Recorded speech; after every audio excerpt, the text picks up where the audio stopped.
ನೀನೇನ್ ಮಾಡಂಗಿಲ್ಲ. ನೀನು ಇವತ್ತು ಮಲಗಿದ್ದೆ, ರಾತ್ರಿ ಮಲಗಿದ್ದೆ, ಬೆಳಿಗ್ಗೆ ಎದ್ದೊಳ್ಳಿಲ್ಲ ಅಂತ ತಿಳ್ಕೊ, ಅವತ್ತು ಏನ್ ಮಾಡ್ಬೇಕು, ಅದನ್ನ ದೇಹ ಅಷ್ಟೇ ಚೆನ್ನಾಗಿ ಮಾಡುತ್ತೆ. ದುಃಖದಿಂದ ದೂರ ಇರಬೇಕು, ಅಥವಾ ಈ ದುಃಖನ ನಾವು ಸಫರ್ ಮಾಡಬಾರ್ದು ಅಂತ, ಅದೇ ಅಕ್ಸೆಪ್ಟೆನ್ಸ್, ಕೊರಗಬಾರ್ದು, ದುಃಖದಿಂದ ಕೊರಗಬಾರ್ದು ಅಂದಾಗ ನಾವು ಆಳವಾಗಿ ಈ ಸಂವಹನಗಳನ್ನ ನೋಡ್ಬೇಕಾಗತ್ತೆ. ಜೆನೆಟಿಕಲಿ ಅವರು ಥಾಟ್ಸ್ನ ಕೊಡ್ತಾ ಇದ್ದಂಗೆ ದೇಹ ಜೆನೆಟಿಕಲಿ ಮಾಡಿಫೈ ಆಗ್ತಾ ಇರುತ್ತೆ. ಓಕೆ, ನಿನ್ನ ದೇಹ ನಿನಗೆ ಹೆಂಗ್ ಸಿಕ್ತೋ ನಿಮ್ಮ ತಂದೆ ತಾಯಿಯಿಂದ, ಹಂಗೆ ನಾನು ಈ ದೇಹನ ಇಟ್ಕೊಂಡಿಲ್ಲ ಇವತ್ತು. ಹೌದು, ಅದಕ್ಕೆ ಭಯಂಕರ ಇನ್ಫಾರ್ಮೇಶನ್ಸ್ ತುಂಬಿ ನನಗೆ ಬೇಕಾದ ರೀಪ್ರೋಗ್ರಾಮಿಂಗ್ ಮಾಡ್ಕೊಂಡ್ಬಿಟ್ಟಿದ್ದು. 25 ವರ್ಷದ ಒಬ್ಬ ಹುಡುಗನಿಗೆ ಆಪಲ್ ಮೊಬೈಲ್ ಕೈಲಿ ಇರಬೇಕು ಅಂತ ಅವನ ಯೋಚನೆ ಇರುತ್ತೆ. ಹೌದು, 80% ಇಂಡಿಯನ್ಸ್ EMI ಅಲ್ಲಿ ತಗೋತಾರಂತೆ ಆಪಲ್ ಫೋನ್. ಪ್ರಿಯ ವೀಕ್ಷಕರೇ ನಮಸ್ಕಾರ. ಕಾರ್ಯಕ್ರಮವನ್ನು ನೋಡಿ ಸುಮ್ಮನಾಗಬೇಡಿ, ನಮ್ಮ ವಾಹಿನಿಯನ್ನ ಸಬ್ಸ್ಕ್ರೈಬ್ ಮಾಡ್ಕೊಳ್ಳಿ. ಸಬ್ಸ್ಕ್ರೈಬ್ ಮಾಡಿ ಪ್ಲೀಸ್. ನಿನ್ನೆ ಹೇಳಿದ್ರು ಡಾಕ್ಟರ್ ಸಾಯ್ತೇನೆ ನಾಳೆ ಅಂತ. ಸೊ ಆ ನಾಳೆ ಮಾಡಕ್ಕೆ. ಹೌದು, ಸೊ ನಡಿವಿಂತ ಬೇರೆ ಹೇಳಿದಾರಲ್ಲ ಡಾಕ್ಟ್ರು. ನಡೀತಾ ಈಗ ನಡಿಬೇಕು, ನೀವು ನಡೆದ್ರೆ ನಿಮ್ಗೆ ನೀವು ಇನ್ನೊಂದಷ್ಟು ದಿವಸ ಬದುಕ್ತೀರಾ, ಚೆನ್ನಾಗಿರ್ತೀರಾ ಅಂತ ಹೇಳಿದ್ರೆ ಅದಕ್ಕೆ ನಡೀತಾರೆ. ಆದ್ರೆ ಎದ್ದಿದ ತಕ್ಷಣ ಅವರು ಯೋಚನೆ ನಿಲ್ಲಿಸ್ತಾ ಇದ್ದಾರ? ಇಲ್ಲ. ಎದ್ದಿದ ತಕ್ಷಣ ನಮ್ಮ ದೇಹ ಅದು ಕ್ರಿಯೇಟ್ ಮಾಡ್ಕೊಂಡ್ಬಿಟ್ಟಿದೆ. ಸೊ ಎದ್ದಿದ ತಕ್ಷಣ ಅದೇನ್ ಮಾಡ್ಬೇಕು ಅದೇ ಮಾಡುತ್ತೆ. ಬಾತ್ರೂಮ್ಗೆ ಹೋಗುತ್ತೆ, ಅದೇ ಅಲ್ಲುಜ್ಜುತ್ತೆ, ಅದೇ ರೀತಿ ಏನನ್ನು ನೋಡ್ಬೇಕು ಅದನ್ನ ಹಂಗಂಗೆ ನೋಡುತ್ತೆ. ನಾಷ್ಟಕ್ಕೆ ದೇಹ ರೆಡಿ ಮಾಡ್ಕೊಳ್ಳುತ್ತೆ, ಟೀ ಕುಡಿಯೋದಕ್ಕೆ ರೆಡಿ ಮಾಡ್ಕೊಳ್ಳುತ್ತೆ. ಈ ಥರದವೇ ಇರ್ತೀವಿಲ್ಲ, ಯಾರನ್ನಾದ್ರೂ ಬೈಯೋದಕ್ಕೆ ರೆಡಿ ಮಾಡ್ಕೊಂಡಿರುತ್ತೆ, ಅದು 100% ಬೈಯುತ್ತೆ.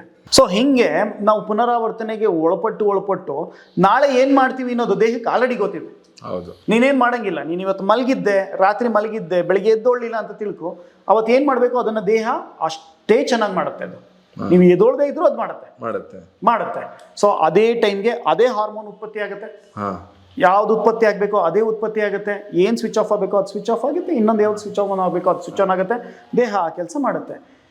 ಇದನ್ನ ಇಷ್ಟು ವರ್ಷ ಅಭ್ಯಾಸ ಮಾಡಿಸಿ ನಾವು ಒಂದು ಸೈಕಲ್ ಕ್ರಿಯೇಟ್ ಮಾಡಿದ್ಮೇಲೆ ಸೈಕಲ್ನ ನಿಲ್ಲಿಸೋದು ಹೆಂಗೆ? ಈ ಸಂವಹನನ ನಿಲ್ಲಿಸ್ಬೇಕಾಗತ್ತೆ. ಅದು ಏನಾದರೂ ಪ್ಲೆಜರಬಲ್ ಸಂವಹನಗಳ ಮೇಲೆ ಡಿಪೆಂಡ್ ಆಗಿರುತ್ತೆ. ಖುಷಿ ಕೊಡೋದನ್ನ ನಾವು ಜಾಸ್ತಿ ಎಂಜಾಯ್ ಮಾಡ್ತೀವಿ. ಆ ಖುಷಿಗೋಸ್ಕರ ಮತ್ತೊಮ್ಮೆ ಹುಡುಕ್ತೀವಿ. ದುಃಖ ಮತ್ತೆ ಅಲ್ವಾ? ಸೊ ಆ ದುಃಖ ಬಂದ್ಬಿಡುತ್ತೆ ಅನ್ನೋ ಭಯಕ್ಕೆ ದೇಹ ಭಯ ಅದರುತ್ತೆ. ಸೊ ಈ ದುಃಖದಿಂದ ದೂರ ಇರಬೇಕು, ಅಥವಾ ಈ ದುಃಖನ ನಾವು ಸಫರ್ ಮಾಡಬಾರ್ದು ಅಂತ, ಅದೇ ಅಕ್ಸೆಪ್ಟೆನ್ಸ್, ಕೊರಗಬಾರ್ದು, ದುಃಖದಿಂದ ಕೊರಗಬಾರ್ದು ಅಂದಾಗ ನಾವು ಆಳವಾಗಿ ಈ ಸಂವಹನಗಳನ್ನ ನೋಡ್ಬೇಕಾಗತ್ತೆ.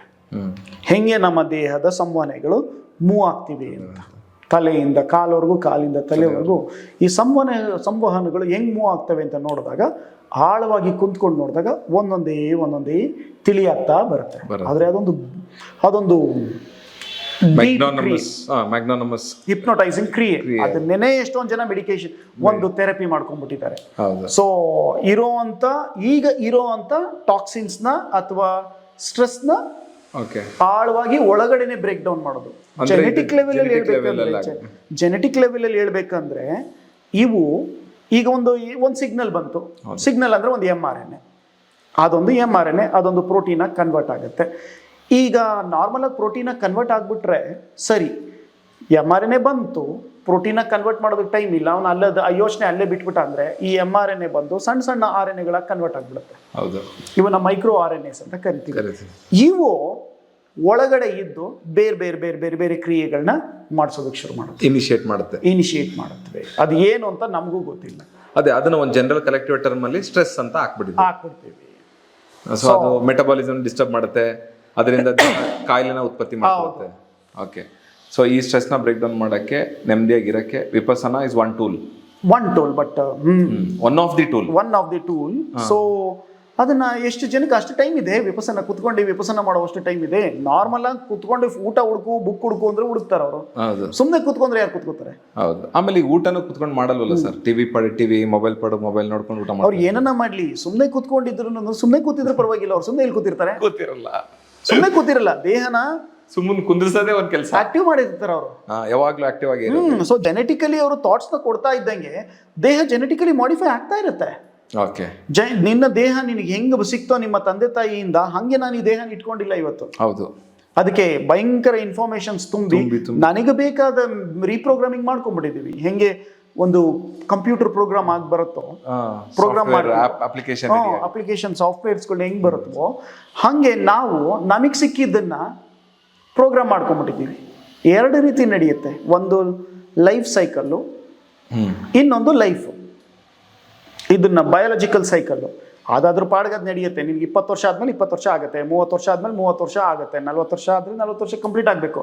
ಬಟ್ ಆ 40 ವರ್ಷಕ್ಕೆ ಬಯಾಲಜಿಕಲಿ ಏನೇನಾಗಬೇಕೋ ಅದನ್ನ ನಾವು ರೀಪ್ರೋಗ್ರಾಮ್ ಮಾಡ್ತಾ ಇದ್ದೀವಿ. 40 ವರ್ಷಕ್ಕೆ ನೀನು ಹಿಂಗಿರ್ಬೇಕಾಗಿತ್ತು ಅಂದ್ರೆ ನೀನು ಈ ಕಾಯಿಲೆಗಳಲ್ಲಿ ನರಳಬೇಕು ಅಂತ ಡಿಸೈಡ್ ಮಾಡ್ತಾ ಇದ್ವಿ. ನೀನು 60 ವರ್ಷಕ್ಕೆ ಈಗ ಈ ತರನೇ ಇರಬೇಕು ನೀನು ಇವತ್ತು. ಹೌದು, ಹಿಂಗಿಲ್ಲ ಅಂದ್ರೆ ಏನೋ ಒಂದು ಡಿಫ್ರೆನ್ಸ್ ಕ್ರಿಯೇಟ್ ಮಾಡ್ತಾ ಇದ್ದೀವಿ. Okay sir. So then again ಇಲ್ಲಿ ನನಗೆ 2 ಕ್ವೆಶನ್ಸ್ ಬಂತು ಸರ್. ಸೊ ಒಂದು, ಈಗ ಪೀಪಲ್ ಆರ್ ರೀಪ್ರೊಡ್ಯೂಸಿಂಗ್ ಲೇಟ್, 30-35 ವರ್ಷ ಅವರು ಸೆಟ್ಲ್ ಆಗಿ ನನಗೆ ದುಡ್ಡೆಲ್ಲ ಬಂದು ನಂತರ ಬಂಗ್ಲೆ ಇರಬೇಕು, ಕಾರ್ ಇರಬೇಕು ಅಂತೆಲ್ಲ ಹೇಳ್ಕೊಂಡು 35-40 ವರ್ಷಕ್ಕೆ ರೀಪ್ರೊಡ್ಯೂಸ್ ಮಾಡೋ ಒಂದು ಕ್ಯಾಟಗರಿ ಆದ್ರೆ, ನಾನು ಈಗ ಗಟ್ಟಿ ಇದ್ದೀನಿ, ನಾನು ಈಗ ರೀಪ್ರೊಡ್ಯೂಸ್ ಮಾಡ್ಬೇಕನ್ನೋ ಒಂದು ಕ್ಯಾಟಗರಿ ಅಥವಾ ಒಂದು ಕಮ್ಯುನಿಟಿನೇ ಇದೆ. ಆ ಥರದವ್ರು ಯಾರು ಇಲ್ಲ ಇವಾಗ. ಅಲ್ಲ, ಒಂದು ಕಮ್ಯುನಿಟಿಗಳದ್ದು ಅವ್ರ ಕೆಲಸ ಏನು ಅಂತಂದ್ರೆ ದೇ ಓನ್ಲಿ ರೀಪ್ರೊಡ್ಯೂಸ್. ಒಂದಷ್ಟು ಟ್ರೈಬ್ಸ್, ನಾರ್ತ್ ಈಸ್ಟ್ ಇಂಡಿಯಾದಲ್ಲಿ ಒಂದಷ್ಟು ಟ್ರೈಬ್ಸ್ ತುಂಬಾ ಕಡಿಮೆ. ನಮ್ಮ ಕಮ್ಯುನಿಟಿಗಳಲ್ಲೂ ತುಂಬಾ ಕಡಿಮೆ. ಎಲ್ಲರೂ ಇದ್ದಿದ್ದಂಗೆ 12-13 ವರ್ಷಕ್ಕೆಲ್ಲ ಮದುವೆ ಆಗೋರು, 25 ವರ್ಷಕ್ಕೆ ಮಕ್ಳಾಗೋವು, 35-36 ವರ್ಷಕ್ಕೆಲ್ಲ ತೀರೋಗ್ಬಿಡೋರು. ಅವಾಗ ಏಜ್ ಡ್ಯೂರೇಷನ್ ಕಡಿಮೆ ಇತ್ತು. 1948, 1940, 1950s ಎಲ್ಲ ತಗೊಂಡ್ರೆ ನಮ್ಮ ಇಂಡಿಯಾದ ಪಾಪ್ಯುಲೇಷನ್ ಮತ್ತೆ ಅವರೇಜ್ ಅವಾಗ ಏಜ್ ಬಂದು 38 to 48 ಇದ್ರೆ ಹೆಚ್ಚು. ಸೊ ಈಗ ಬರ್ತಾ ಬರ್ತಾ ಲೈಫ್ ಎಕ್ಸ್ಪೆಕ್ಟೆನ್ಸಿ ಜಾಸ್ತಿ ಆಗ್ತಿದೆ. ಬಟ್ ಅದು ಹೆಲ್ದಿ ಲೈಫ್ ಎಕ್ಸ್ಪೆಕ್ಟೆನ್ಸಿ ಆಗಿಲ್ಲ ಅಲ್ವಾ ಸರ್? ಈಗ ಅವರೇ ಮಾತ್ರೆಗಳು ತಗೊಂಡು ಹೌದೌದು ಅವ್ರು 35 ವರ್ಷಕ್ಕೆ ರೀಪ್ರೊಡ್ಯೂಸ್ ಮಾಡಿಸಿ, ಅಂದ್ರೆ ಪ್ರಪಂಚಕ್ಕೆ ಇನ್ನೊಂದು ಪೇಷಂಟ್ ನ ಪ್ರೊಡ್ಯೂಸ್ ಮಾಡಿ ಕೊಡ್ತಾ ಇದ್ದಾರೆ. ಹೌದು.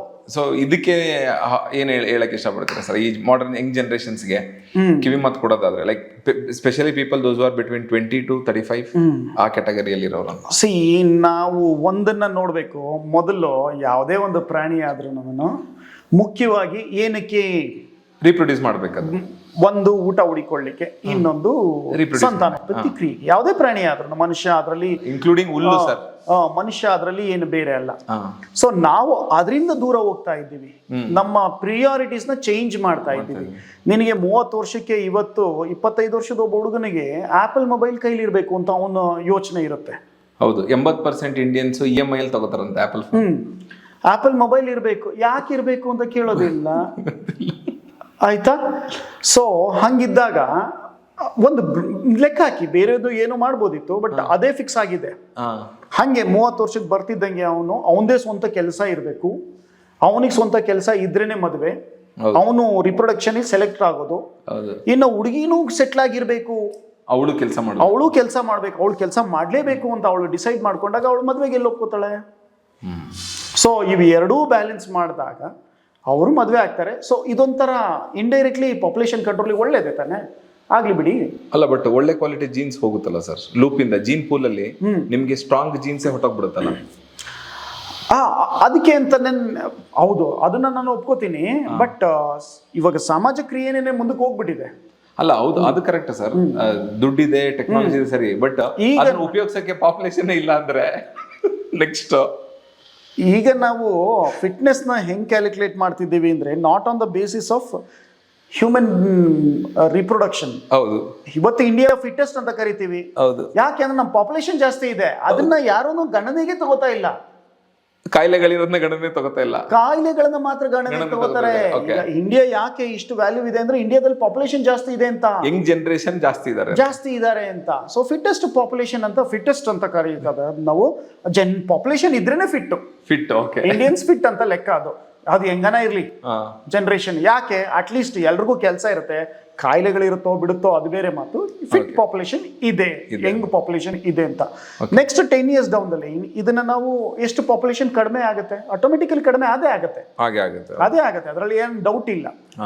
ಈಗ ಆಲ್ರೆಡಿ ವಿ ಹ್ಯಾವ್ ಸೀನ್ ಪ್ರತಿ ರೋಡ್ಗೆ ನಮಗೆ IVF ಸೆಂಟರ್ಸ್ ಬಂದಿದೆ, ಡಯಾಬಿಟಾಲಜಿ ಸೆಂಟರ್ಸ್ ಬಂದಿದೆ, ಹಾರ್ಟ್ ಪೇಷಂಟ್ಸ್ ಗಳಿದ್ದಾರೆ, ಮನೆಯಲ್ಲೂ you have either BP or heart patients, ಏನೋ ಒಂದಿದೆ, ಪಾಪ್ಯುಲೇಷನ್ ಕಡಿಮೆ ಆಗುತ್ತೆ. ನಂದು ದೊಡ್ಡ ಟ್ರಾಮಾ, ಐ ಮೀನ್ ನನಗೆ ಒಂದು ಭಯಂಕರವಾದ ಒಂದು ಭಯ ಇರೋಂಥ ಒಂದು ಕಾನ್ಸೆಪ್ಟ್ ಅಂದ್ರೆ ಸರ್, ಈ ಜೀನ್ ಪೂಲ್ ಮಿಕ್ಸ್ ಆಗೋದು. ಈಗ ಗ್ಲೋಬಲ್ ಸಿಟಿಸನ್ ಅಂತ ಒಂದು ಕಾನ್ಸೆಪ್ಟ್ ಬಂದ್ಬಿಟ್ಟಿದೆ. ಎಲ್ಲೋ ಚೈನಾದಲ್ಲಿರೋನು ಯಾವ್ದೋ ಆಫ್ರಿಕನ್ ಅಮೆರಿಕನ್ ಮದುವೆ ಆಗ್ತಾ ಇದಾರೆ, ಅಥವಾ ಅಮೆರಿಕನ್ ಯಾರೋ ಒಬ್ರು ಇಂಡಿಯನ್ ಮದುವೆ ಆಗ್ತಾ ಇದಾರೆ ಅಂತಂದ್ರೆ, ಜೀನ್ಗಳು ಡೈವರ್ಸಿಫೈ ಆಗಿ ಅದ್ರದ್ದು ನೇಟಿವಿಟಿನ ಕಳ್ಕೊಳ್ಳುತ್ತಾ? ಹೌದು, 100%. ಸಿ, ಇವಾಗ ನಾವು ನಾನು ಆಗ್ಲೇ ಹೇಳ್ದಂಗೆ ಡಾರ್ವಿನಿಸಮ್ ಮೆಂಟಲಿಸಮ್ ಎರಡು ಫ್ಯೂಸ್ ಮಾಡ್ಬಿಟ್ಟಿದ್ದೀವಿ ನಾವು. Natural selection ಮೆಂಡಲಿಯನ್ continuation of generations generations ಎರಡು ಫ್ಯೂಸ್ ಮಾಡಿದೀವಿ ನಾವು ಇವತ್ತು. ಆಗ ಡಾರ್ವಿನ್ ಪ್ರಕಾರ, ಮೆಂಡಲ್ ಪ್ರಕಾರ ಒಂದು ತಳಿ ಇದ್ರೆ ಅದೇ ತಳಿ ಹಲವಾರು ಸಾವಿರಾರು ವರ್ಷಗಳು ಮುಂದುವರ್ಕೊಂಡು ಹೋಗ್ತಿತ್ತು. ಅವನ ಪ್ರಿನ್ಸಿಪಲ್ ಪ್ರಕಾರ ಒಂದು ಕ್ಯಾರೆಕ್ಟರ್ ಚೇಂಜ್ ಆಗೋದಿಲ್ಲ, ಚೇಂಜ್ ಆಗದೆ ಇರೋ ಕ್ಯಾರೆಕ್ಟರ್ ಅಡಾಪ್ಟ್ ಆಗ್ಲಿ ಹಂಗೆ ಹೋಗುತ್ತೆ ಅಂತ. ಅದನ್ನ ಡಾರ್ವಿನ್ ಹೇಳಿದ್ದು, ಈ ಕ್ಯಾರೆಕ್ಟರ್ ಚೇಂಜ್ ಆಗಿ ಬೇರೆ ಬೇರೆ ರೀತಿಲಿ ಅಡಾಪ್ಟ್ ಆಗತ್ತೆ, ಚೇಂಜ್ ಆಗಿ ಬೇರೆ ಬೇರೆ ರೀತಿಲಿ ಕಾಣಿಸ್ಕೊಳ್ಳುತ್ತೆ ಅಂತ. ಸೊ ಅವನ್ನ ನಾವು ವೆರೈಟೀಸ್ ಅಂತ ಕರಿತೀವಿ. ಇದು ನಾರ್ಮಲ್ ಆಗಿ ನಡೀತಿದ್ದು. ಈಗ ಏನಾಗ್ತಿದೆ, ಹೈಬ್ರಿಡೈಸೇಷನ್, ಅದನ್ನ ನಾವು ಹೈಬ್ರಿಡ್ ಮಾಡ್ಬೇಕಿತ್ತು ತಗೊಂಬಂದು, ಅದು ರಿಸ್ಟ್ರಿಕ್ಟೆಡ್ ಪಾಪ್ಯುಲೇಷನ್ ಇತ್ತು. ಈಗ ಹಂಗಿಲ್ಲ, ನೀವ್ ಹೇಳ್ದಂಗೆ ಯಾವ್ದು ಪರ್ಟಿಕ್ಯುಲರ್ ಜೀನ್ ಪೂಲ್ ಅಂತ ಇರೋದಿಲ್ಲ. ಆಲ್ ಹ್ಯೂಮನ್ ಬೀಯಿಂಗ್ ಒನ್ ಅಂತ ಕರಿತೀವಿ.